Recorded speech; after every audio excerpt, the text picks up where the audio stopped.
즐겁게 들음이러라. 아멘. 우리 함께 인사하십시다. 하나님은 당신을 사랑하십니다. 아멘.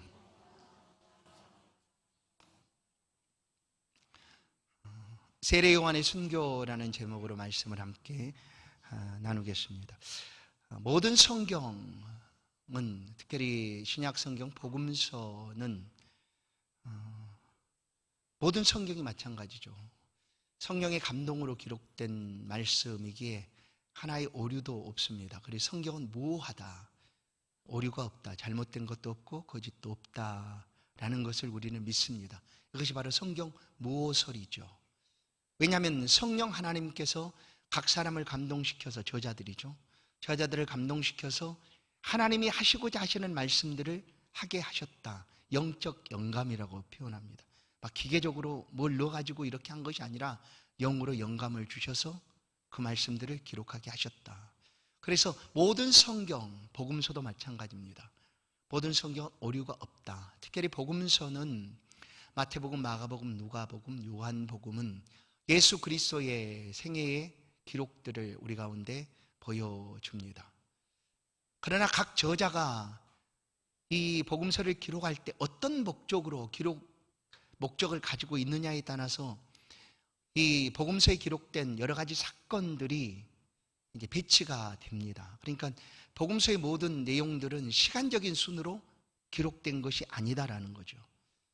이 저자의 기록 목적을 따라서 이 사건을 앞으로도 올 수 있고 어떤 사건은 뒤로도 갈 수 있고, 그래서 복음서 안에는 앞에 있는 내용도 있고 뒤에 있는 내용도 있고 어디에 있는가 막 이렇게 섞여 있는 것들도 있습니다. 그러나 그것이 오류나 잘못이 아니라 복음서를 기록한 저자들이 그 기록 목적을 따라서 이 부분에 이 말씀을, 예수님의 말씀을 기록하면 좋겠다라고 해서 기록된 것이 바로 복음서의 내용입니다.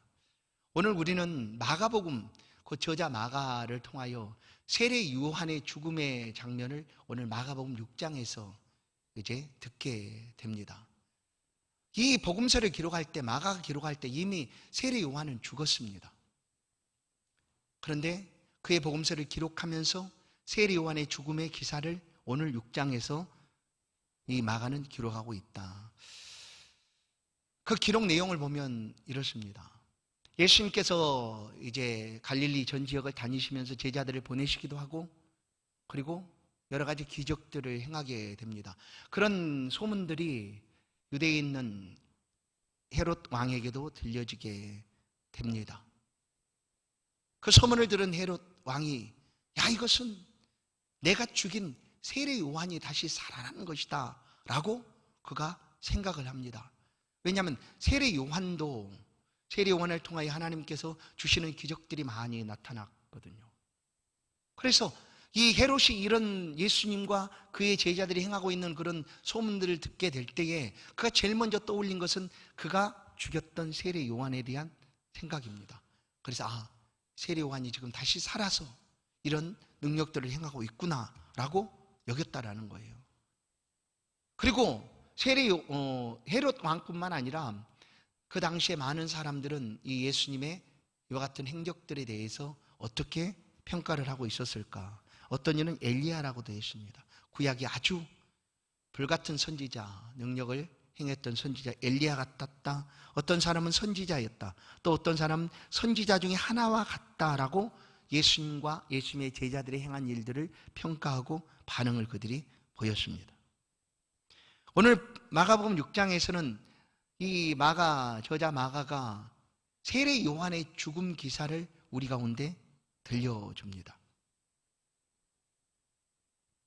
내가 세례 요한이 이렇게 죽었다라고 말한 것이 아니라 어떤 사건을 이렇게 기록하면서 세례 요한의 죽음을 기록할 수밖에 없게 된 거예요. 그것이 바로 헤롯이 이제 그 세례 요한을 어떻게 죽였는가 하는 것에 대해서 마가는 기록을 합니다. 헤롯은 그의 동생입니다. 그의 동생 빌립의 아내를 자신의 아내로 맞이하게 됩니다.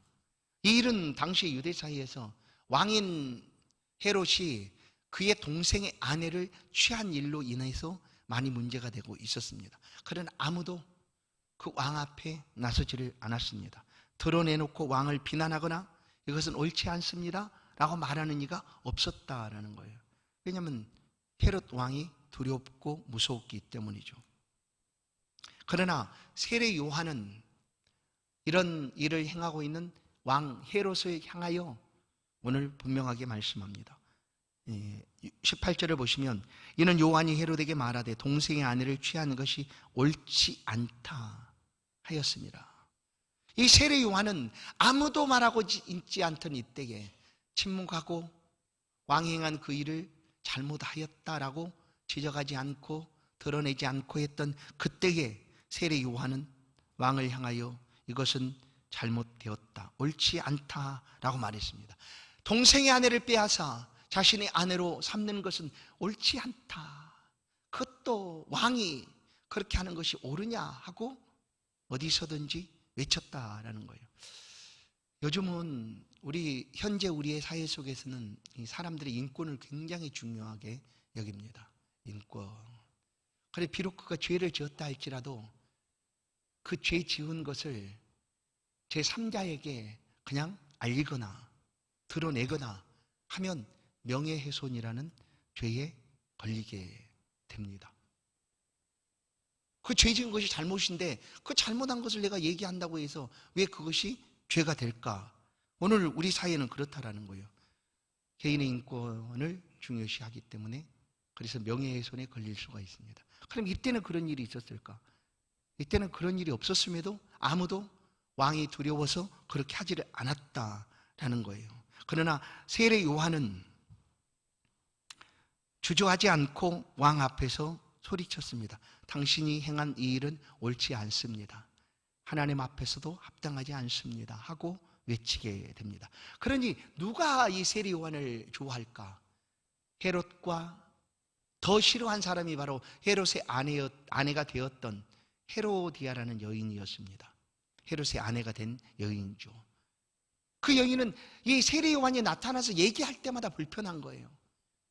좀 입 닫고 가만히 있지. 그냥 볼 때마다 지적하고 옳지 않은 일을 행하였다라고 얘기하니 이 아내가 볼 때는 얼마나 이게 불편한 일이었겠어요. 그래서 기회만 되면 세례 요한을 죽이고자 마음을 먹었어요. 어떻게 하면 세례 요한을 죽일까? 마침 이 헤롯이 이 세례 요한을 이제 옥에 가두게 됩니다. 그는 이 헤롯 왕은 19절을 보면 세례 요한에 대해서 의로운 사람이라고 여겼음에도 불구하고 이 아내의 등살이 못 견뎠는지 하여튼 세례 요한을 붙잡아 옥에 가두게 됩니다. 그러나 사실 어떻게 보면 이 세례 요한은 헤롯 왕에 의해서 지금 보호받고 있다라고 볼 수가 있어요. 왜냐하면 이 아내 헤로디아가 세례 요한을 죽이고자 말하지만 이 헤롯은 죽일 것까지 있는가 하고 거절하는 거예요. 계속 아내는 헤롯을 죽여서 제발 내 부끄러움과 내 이 감당하기 어려운 그런 모든 것들을 좀 해결해 달라고 요구하지만 헤롯은 그렇게 하지 않고 내가 그를 의로운 사람으로 알고 또 때로는 내가 그의 말을 들을 때 내 마음에 찔림도 받는다 하고 거절합니다. 그러니까 어떻게 보면 이 세례 요한은 헤롯에 의하여 옥에 갇혔지만 그곳에서 지금 감옥에서 보호를 받고 있는 중이었다. 그런데 21절을 보시면 마침 기회가 좋은 날이 왔다. 이 마침 기회가 좋은 날이 왔다라는 것은 헤로디아의 입장에서 볼 때 너무너무 좋은 기회가 지금 그에게 찾아오게 된 거예요. 왜냐하면 왕이 생일이 되어서 모든 귀인들, 신하들을 다 초청해서 왕의 생일잔치를 벌이고 있는 날이 다가오게 된 것이죠. 그래서 이 헤로디아는 바로 그날, 많은 사람들이 있는 그날에 이제 그냥 말썽 괴롭히고 있는 그 세례 요한을 어떻게 하면 죽일까 하는 마음을 품고 준비를 착착 합니다. 왕의 생일 때 많은 사람들이 모일 것이고 그러면 그때에 자신의 딸을 들여보내서 그로 하여금 춤을 추게 하자, 왕을 기쁘게 하자 하는 계획을 가지고 왕의 생일이 되었을 때 이 헤로디아는 그의 딸을 그 왕의 잔치 앞으로 보냅니다. 그리고 그곳에 춤을 추게 합니다. 그래서 이제 이것이 바로 헤로디아가 볼 때는 마침 좋은 기회예요. 아주 너무나 좋은 기회예요. 모든 사람들이, 유력한 사람들, 천부장들, 그리고 대신들, 또한 갈릴리에 살고 있는 그런 유대 귀인들이 다 한 자리에 모이는 그런 날이었어요. 그때 바로 헤로디아가 자신의 딸을 보내서 그 자리를 들여보내서 왕 앞에서 춤을 추게 합니다. 근데 아마 요즘 한국 사람들의 춤, 노래, 음식, 문화 이런 모든 것들은 K, 곧 한국, 코리아 문화라해서 온 세계에서 그냥 먹어줍니다. 어디서든지 그냥 다 알아줘요. K 춤 이렇게 하면 춤 잘 추지 않습니까? 그러면 오늘 이 헤로디아 딸이 어떤 춤을 추었는지는 알 수 없어요. 근데 기가 막히게 춘 거예요. 춤을 너무나 잘 췄어요. 왜냐하면 헤롯이 그 춤을 보고 그야말로 요즘 아이돌이 추는, 한국 아이돌이 추는 그 춤을 보고 세계 사람들이 막 열광하듯 헤롯이 그렇게 놀라워합니다. 기쁘고 흥겨워졌습니다. 그 춤을 보고. 근데 이 딸이 어떤 춤을 췄는지는 알 수는 없죠. 근데 하여튼 기가 막히게 췄다는 것은 사실입니다. 헤롯이 그 춤을 보고 많은 사람들 앞에서 이렇게 얘기하는 거예요. 22절을 보면 무엇이든지 내가 원하는 것을 내게 주리라, 내게 구하라, 이렇게 얘기합니다. 내게 구하라, 그럼 내가 줄 것이다. 무엇이든지예요. 요한복음 15장 8절을 보면 하나님께서 하시는 말씀이 이거예요. 내 말이 예수님이 하신 말씀이죠. 너희 안에 있고 너희가 내 안에 가면 무엇이든지 원하는 대로 구하라, 그러면 주시리라. 하나님이 우리 가운데 하시는 말씀이에요. 그 헤롯도 그의 딸의 춤을 추는 것을 보고 얼마나 기뻤는지 이렇게 말하는 거예요. 내게 무엇이든지 원하는 걸 구해라, 그럼 내가 줄 것이다.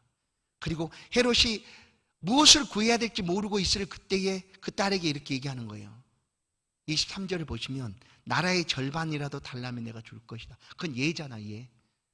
네가 나라의 절반을 달라고 그래도 나는 줄 거야. 그러니까 원하는 대로 무엇이든지 구해 나한테 하고, 지금 많은 사람들 앞에서 이 왕인 헤롯이 맹세까지 합니다. 그러니까 이 딸이 춤을 추었는데 이런, 그야말로 딸이 볼 때는 엄청난 은혜를 입은 거 아니에요? 야, 내가 무엇을 구하면 좋을까? 어린아이가 구하면 뭘 구할 것 같습니까? 네? 어린아이가 구하는 것 뭘 구할까요? 어린아이의 눈높이로, 어린아이들이 원하는 것으로 구하는 거예요. 어린아이가 원하는 것과 어른이 원하는 것은 분명히 다를 수 있어요. 내가 좋아하는 것을 어른이 싫어할 수 있고 어른이 좋아하는 것을 나는 싫어할 수 있고, 그러니까 어린아이의 눈높이에서 구하는 게 맞죠. 그런데 무엇을 구해야 될지 몰라서 어머니에게 갑니다. 그의 어머니 헤로디아에게 갑니다. 헤로디아가 기다렸다는 듯이 그 딸에게 너는 아무 말 하지 말고 내가 원하는 것을 알려줄 테니까 그렇게 가서 말해라 라고 얘기하는 거예요. 네 소원 아니야, 내 소원이야, 이거예요. 이 헤로디아는 마침 기회가 딱 찾아온 그날, 그런 엄청난 기회를 얻게 되자 딸이 얻었지만 자신의 기회로 삼습니다. 그래서 딸에게 주는 거예요. 가서 왕이 원하는 것을 구하면 준다고 했으니까 너 가서 이렇게 말해라. 세례 요한의 머리를 여기 소반에 갖다 주십시오. 이게 무슨 말인지도 모르고 이 딸은 가서 얘기하는 거예요. 여러분, 이런 소원이 어린아이가 가질 수 있는 소원일까요? 이런 소원이 어린아이가 구할 수 있는 소원일까? 25절, 세례 요한의 머리를 여기 소반에 얹어 내게 주기를 원하나이다. 그런데 소원은 소원이잖아요. 나라의 절반까지 주겠다고 많은 사람들 앞에 맹세까지 하였어요. 그러니 어떡합니까, 왕이? 그래서 어찌할까 하다가 26절을 보시면 이 헤롯 왕이 근심까지 합니다. 근심까지. 도대체 이거 어떻게 해야 될까? 어떻게 해야 될까? 근심까지도 합니다. 그러나 그가 맹세한 일이 있고 또 많은 사람들 앞에서 한 말이 있으니 어떻게 번복을 하겠습니까? 그러나 생명이라면 잘못했다고 생각하면 그것을 번복해야 되는 게 맞습니다. 왜냐하면 생명을 구하고 또 생명을 보호하는 일이라면 그래야지 맞죠. 이와 비슷한 장면을 우리는 복음서 마지막 부분에서 볼 수가 있습니다. 예수님께 십자가에 못 박혔을 때 사람들은, 유대인들은 사형 권한이 없기 때문에 당시 통치하던 유대 총독 빌라도에게 갑니다. 예수님을 데리고 빌라도에게 갑니다. 그리고 예수님 빌라도에게 요청합니다. 이자를 예수를 십자가에 못 박아 달라라고 요구합니다. 죽이라는 얘기죠. 그리고 빌라도가 이제 예수에 대한 소문도 들었고 얘기도 들었고, 그리고 빌라도가 예수님과 이렇게 대화까지 합니다. 그리고 빌라도가 보니까 이 예수를 죽일 이유까지 없겠다라고 여깁니다. 그래서 그 유대 군중들 앞에 가서 이렇게 얘기합니다. 내가 봤더니 예수를 굳이 죽일 필요가 없는 것 같다. 그냥 내가 예수를 이렇게 구류하고 다른 사람을 놓아줄게 요구를 합니다. 그러자 많은 군중들이 빌라도를 향하여 당신이 그렇게 하면 가이사의 종이 아닙니다 하고 압박을 합니다. 그를 십자가에 못 박으십시오 하고 계속해서 소리칩니다. 그래서 빌라도가 한 일이 뭔가를 우리 알게 됩니다. 가서 손을 씻습니다. 자신의 손을 씻습니다. 그건 뭐냐면 내가 지금 이렇게 하는 것은 내 죄가 아니다라고 그는 그 앞에서 얘기를 하는 거예요. 그러나 빌라도가 예수를 놓아줄 권한이 빌라도에게 있어요. 그가 할 수 있어요. 그러나 그는 이것을 포기해버린 거예요. 포기해버렸어요.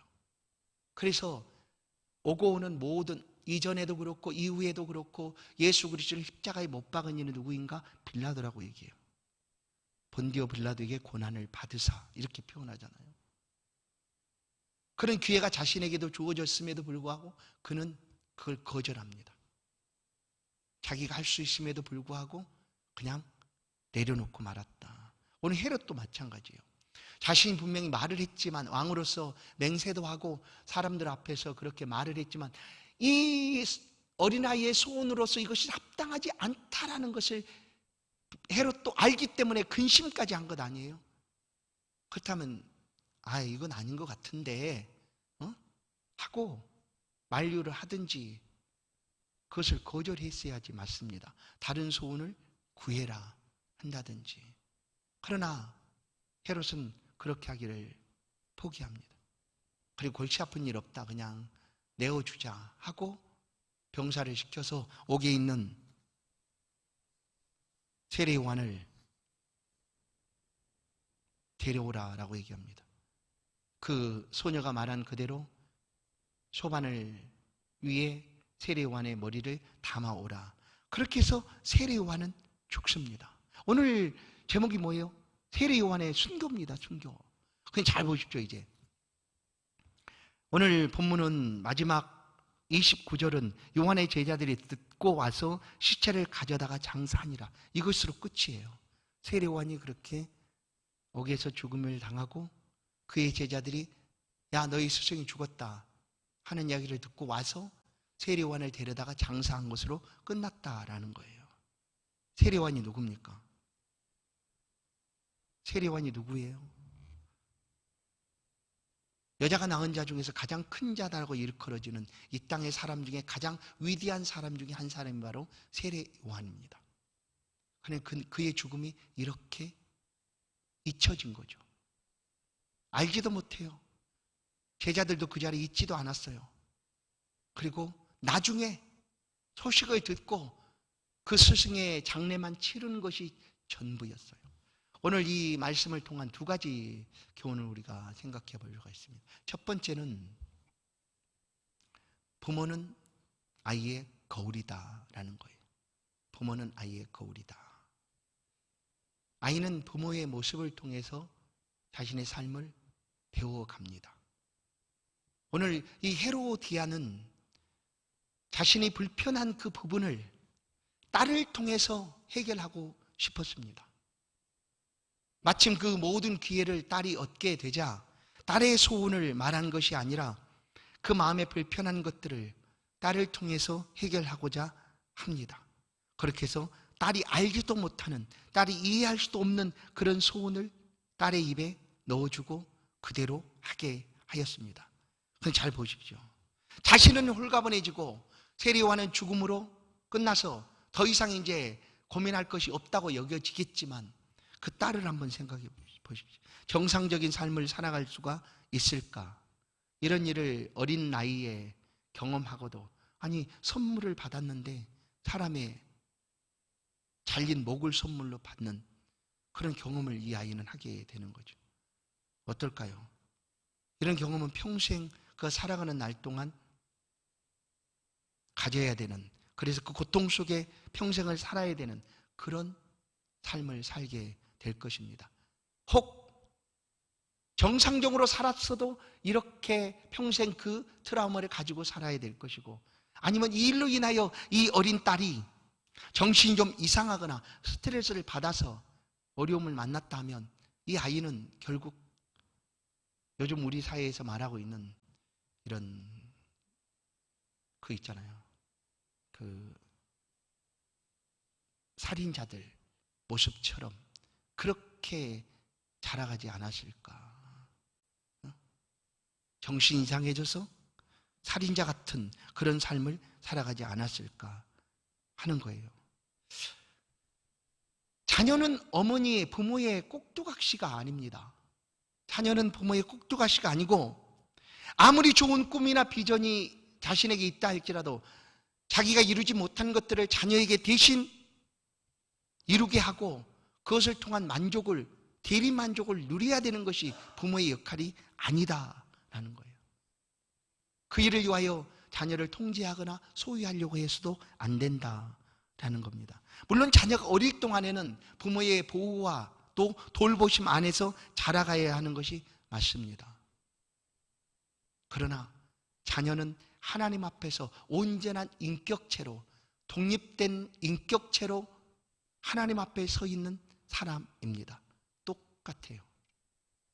어리다고 또 작다고 그 인격이 작은 것도 아니죠. 하나님이 똑같은 독립된 인격체로 그렇게 보고 있다라는 거예요.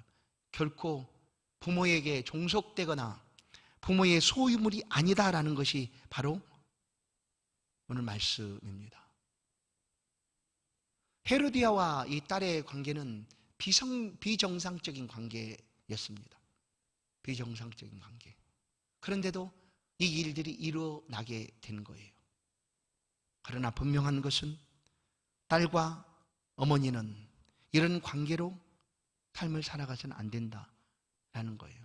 누구든지 하나님 앞에서 독립된 인격체로, 독립된 사람으로 설 수 있어야 된다라는 거예요. 또 하나는 말씀한 대로 세례요한의 죽음입니다.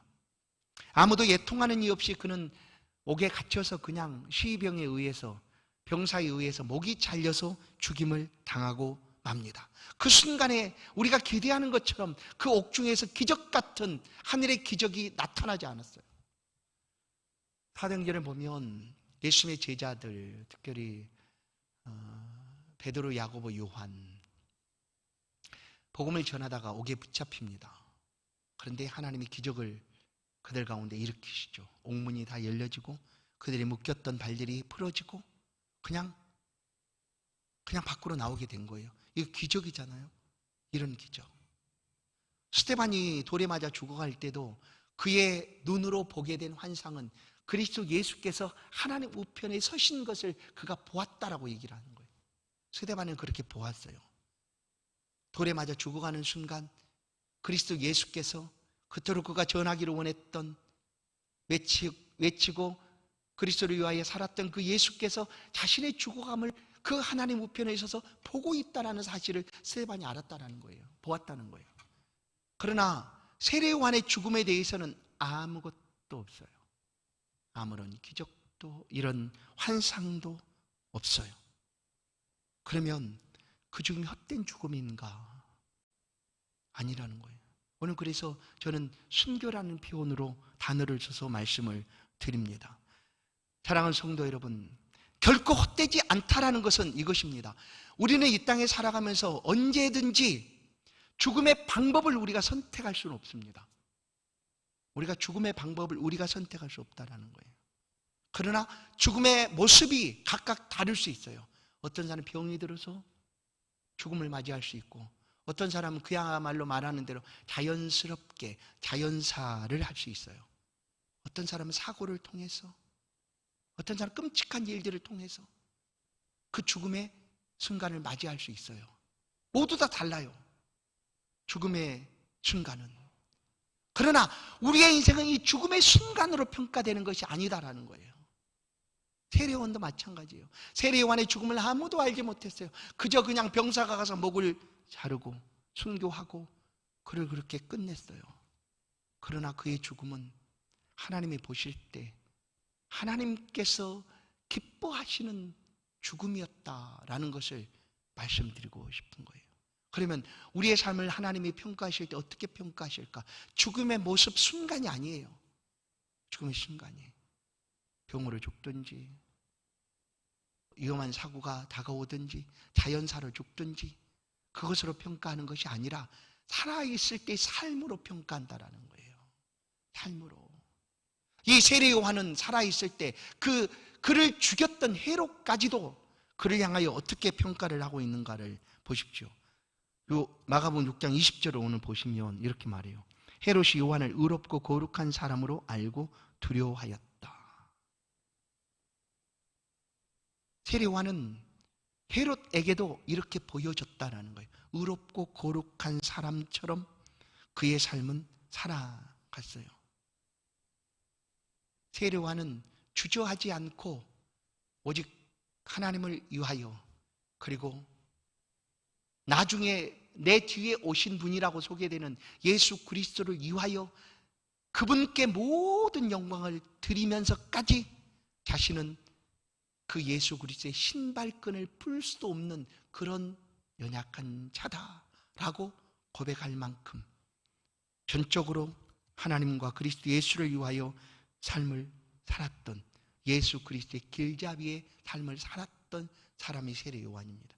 그러면서도 주저하지 않고 그가 받은 그 진리의 말씀을 따라 삶을 살았던 세례 요한입니다. 그래서 헤롯도 그를 가리켜서 거룩하고 의로운 사람이다라고까지 얘기를 합니다. 그리고 예수 그리스도께서도 누가복음 7장 28절을 보면 내가 너희에게 말하니 여자가 낳은 자 중에 요한보다 큰 자가 없도다. 그러나 하나님의 나라에서는 극히 작은 자라도 그보다 크니라. 여자가 낳은 자 중 가장 큰 자다라는 칭함을 받았던 세례 요한입니다. 이것으로 하나님이 평가하시는 거예요. 이것으로. 그래서 시편 116편 15절을 보십시다. 그의 경건한 자들의 죽음은 여호와께서 보시기에 귀중한 것이로다. 이와 같은 삶을 살고 어떠한 죽음을 만나든지 하나님이 보실 때는 너무나 귀중한 죽음이다라고 하나님께서 인정하신다라는 거예요. 사랑하는 성도 여러분, 우리가 우리의 삶에서 순교하라는 얘기가 아닙니다. 그냥 아무도 모르게 주의 나라를 위하여 순교해라 라는 그런 얘기가 아니에요. 우리는 사실 그렇게 하기도 좀 부족한 사람들이에요. 감히 그렇게까지 내가 할 수 있을까? 그런 믿음이 있다면 너무나 귀하겠지만 하나님, 저에게는 그냥 순교보다 그냥 이 땅에 믿음을 가지고 하나님의 은혜를 누리며 살아갈 수 있도록 그런 은혜를 좀 주십시오 라고 기도하는 것이 더 쉬운 게 우리들이에요. 그럴지라도 살아가는 삶의 자리에서 다른 것이 아니라 세례 요한의 삶처럼 하나님의 말씀을 붙잡고 하나님 앞에서 살아가자는 거예요. 하나님 앞에서. 그리고 우리가 믿고 있는 그 믿음의 가치를 그냥 숨기거나 감추지 말고 세례 요한은 드러냈고 얘기했어요. 왜냐하면 두려운 것이, 그 헤롯이 두려운 것이 아니라 그렇게 하지 못하고 그렇게 살아가지 못하는 하나님 앞에서 삶이 두려운 거죠. 그래서 당당하게 이것은 옳지 않습니다 라고 얘기할 뿐만 아니라 자신 또한 그와 같은 신실한 삶을 하나님 앞에 살아갔다라는 것을 알 수가 있습니다. 사랑하는 성도 여러분, 우리도 이 땅의 삶을 그렇게 살아가십시다. 그래서 누군가에게 참 저는 거룩하고 의로운 사람이었다 라는 그런 칭함을 받을 수 있다면 우리의 삶이 하나님 보시기에 귀중한 삶이 아니겠습니까? 오늘 이 말씀을 듣는 저와 여러분이 삶의 자리에 믿음으로 살아가는 그 자리에서 하나님과 늘 동행하고 이 믿음 안에 떠나지 아니하고 언제나 주와 함께 더불어 승리하는 삶을 살아가는 복된 은혜가 있기를 간절히 축원합니다. 하나님 감사합니다. 하나님 보시기에 우리가 이와 같은 사람인 것을 다시 한번 듣습니다. 주여, 우리 약함도 부족함도 하나님 앞에 있는 모습 이대로 고백하오니 우리를 받으시고 우리 가운데 은혜를 베풀어 주사 우리도 이 말씀을 붙들고 살아가는 동안 하나님 보시기에 참 잘하였다, 의롭고 거룩한 자의 삶을 우리가 또한 살아갈 수 있도록 도우시고 함께하여 주옵소서. 이 한 주간도 우리 환경과 또한 여러 가지 하나님 변화들이 우리 가운데 있을지라도 하나님을 향한 우리의 믿음을 흔들림이 없이 여전히 하나님께 나아갈 수 있도록 이 믿음의 삶을 승리하며 살아갈 수 있도록 이 한 주간도 주신 말씀을 붙잡게 하시고 또한 하나님 교회를 향한 기도가 멈춰지지 않게 하시고 이 여름 동안에도 우리 임마누엘 교회 안에 믿음의 큰 역사가 또 말씀의 잔치가 또 은혜롭게 이어져 갈 수 있도록 우리 주일학교의 모든 여름 사역 가운데 은총을 더하여 주옵소서. 무엇보다 우리 청년들의 앞길을 축복하여 주시고 저들이 꿈꾸고 기도하며 하나님 앞에 소원하고 아뢰는 모든 것들이 주 뜻 안에서 아름답게 이루어져서 저들의 생애 동안 하나님 보시기에 복되고 아름다운 생애가 될 수 있도록 앞길을 형통함으로 인도하여 주옵소서. 여름 수련회를 이번 주간에 갔사오니 수련하는 모든 시간마다 또한 장소에 하나님 안전함과 은혜로 축복하여 주옵소서. 감사하옵고 예수 그리스도의 이름으로 기도하옵나이다. 아멘. 찬송 304장입니다.